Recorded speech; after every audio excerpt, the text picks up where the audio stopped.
Hello, hello, hello, everybody.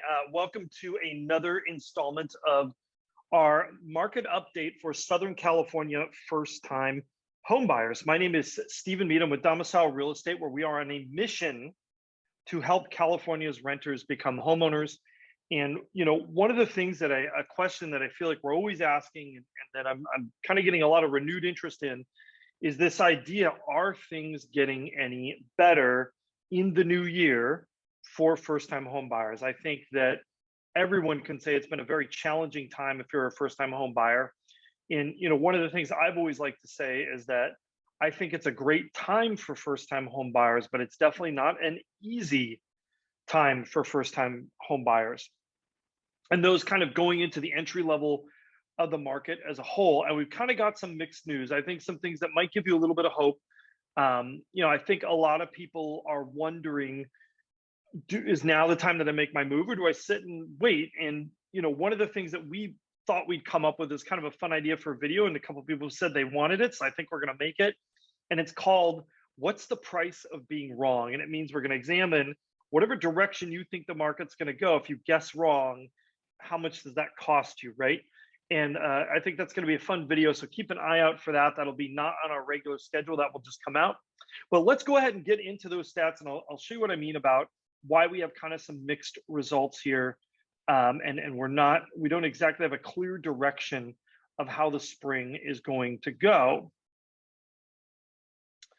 All righty, so here we are. You guys have seen this graph. This is kind of our closed prices chart. And I always provide this little bit of context here, that this is based on where the market was 4 to 6 weeks ago, okay? So this is our closed prices and what we call our first quartile. So it's kind of the median of the median. And we do that because that approximates that entry level end of the market.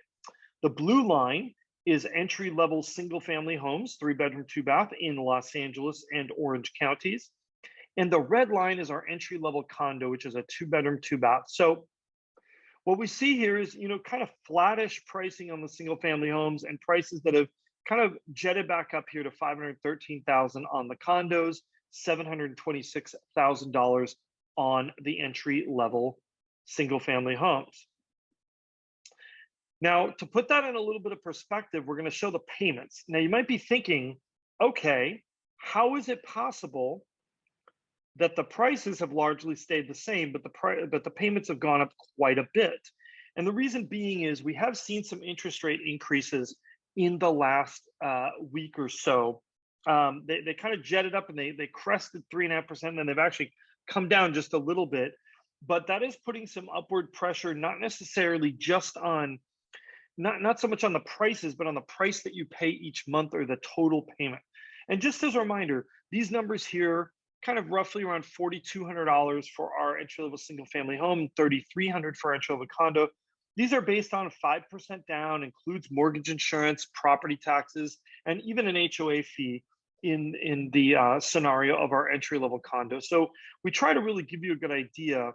That does mean we've hit a little bit of a new high, but remember, we recently saw our CPI numbers, and basically as of December, year over year, those were a 7% increase in 1 year for CPI. We are seeing some wage increases that are coming along with these price increases. So I do think the market has some ability to absorb these higher payments.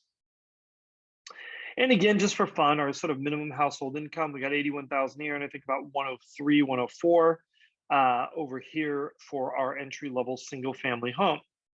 Now, we've kind of gone over the pricing, and the pricing is interesting, right? I think that's something we all want to keep aware of. But by far, what's really driven this market is the idea of availability of housing, and how much housing is there available to you. And that's really where we're starting to see some of these mixed results. And if we go ahead here, we're going to show our absorption rate. And just as a reminder, the absorption rate is we take a look at all the homes that came on the market in the last 14 days. And then we look at all the homes that went under contract in the last 14 days. And you'll see these absorption rates are actually much lower than we've really seen in the past. However, I do want to point something out to you here, and that is that they aren't that much lower than they were last year. We do see kind of some of this yo-yo type effect that occurs around the holidays. And part of that's because of this notion of timing. Remember, when you're in a limited inventory environment, I'm going to go off share here so you can see my hands. When you're in a limited inventory environment, right, you kind of have this almost like tax and spend type of a mentality, right? New inventory hits the market, then you get some corresponding new sales. Fresh batch of inventory, fresh batch of sales. And there's a delay between those two things. And when that happens, that can kind of wreak havoc on these absorption numbers. They're not smoothed out around the holiday period. And what happens around the holidays? Sellers are reluctant to put their house in the market. So we did bottom out, but as you can see here, we jumped 10% on our entry-level single-family home up to a 74% and then up to 65. I do think we're going to see those numbers continue to go up, but I'm actually surprised they're not higher. And I think this really could be some good news if you're a first-time buyer in the marketplace. You might see that the level of competition is, albeit even temporarily, reduced a little bit. If we are moving on here to our total inventory, I haven't changed the ranges yet on this graph. And the reason why is, I want to will the inventory back into existence. And I feel like if I change the ranges on here, I'm giving the market permission to have such low inventory.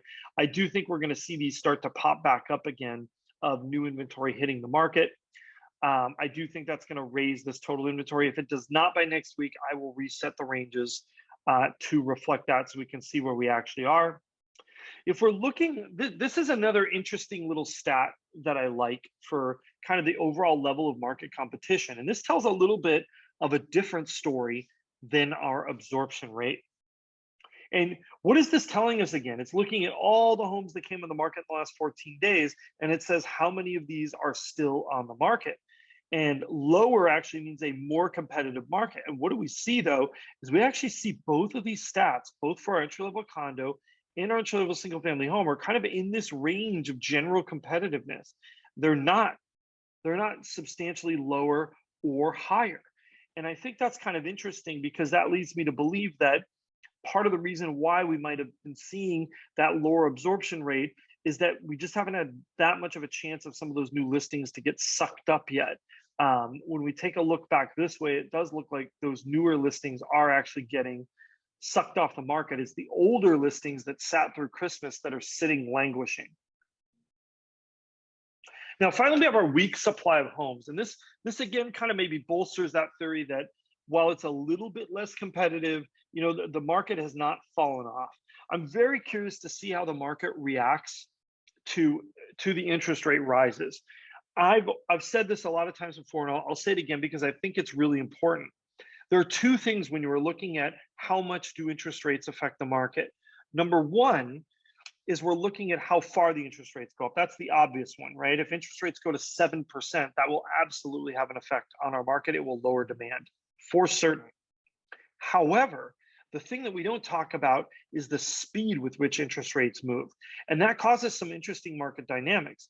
One of those is historically an effect that we have seen is that when interest rates bump up suddenly a little bit, there's often a flurry of buying because buyers almost get panicked that they might get priced out of the market. So sometimes there's this kind of weird little bump that happens as a result of the rising interest rates, which is counterintuitive when you first think about it, but that bump is oftentimes short-lived.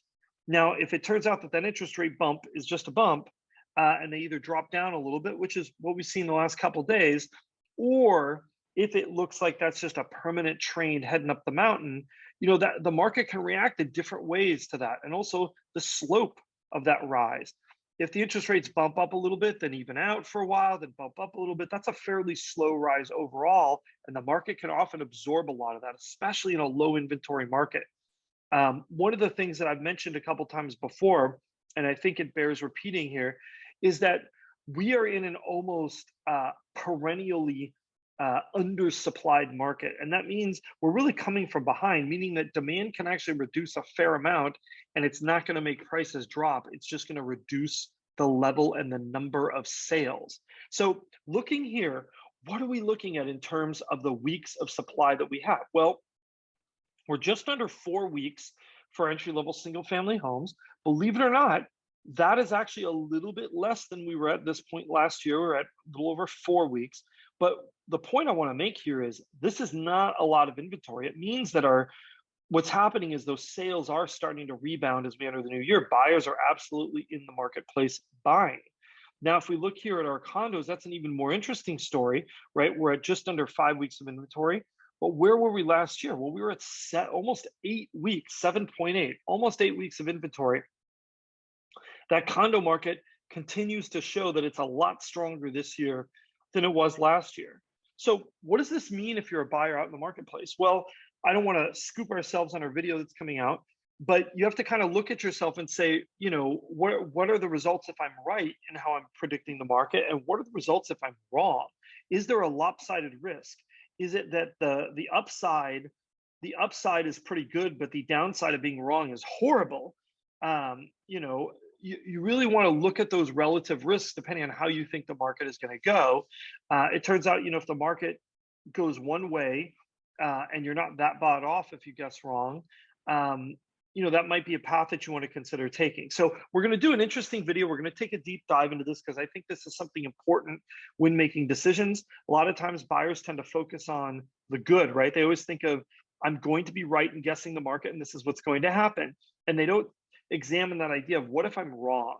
What are the consequences of guessing wrong on the market? And I use that word in particular, guessing, because I think that the reality is there's a lot of extra factors that are outside of our knowledge at this exact moment in time.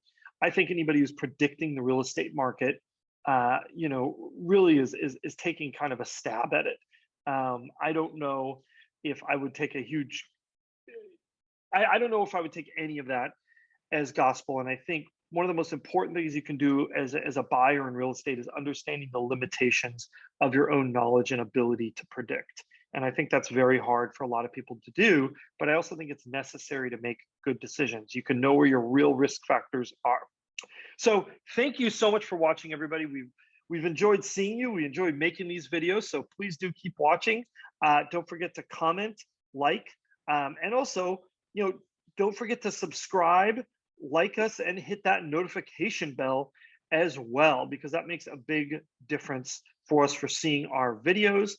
Thank you so much for watching. And if you are looking to be a home buyer in Southern California, we would absolutely love to work with you. There's a link down below for a no cost, no obligation introductory call. And we hope to hear from you real soon.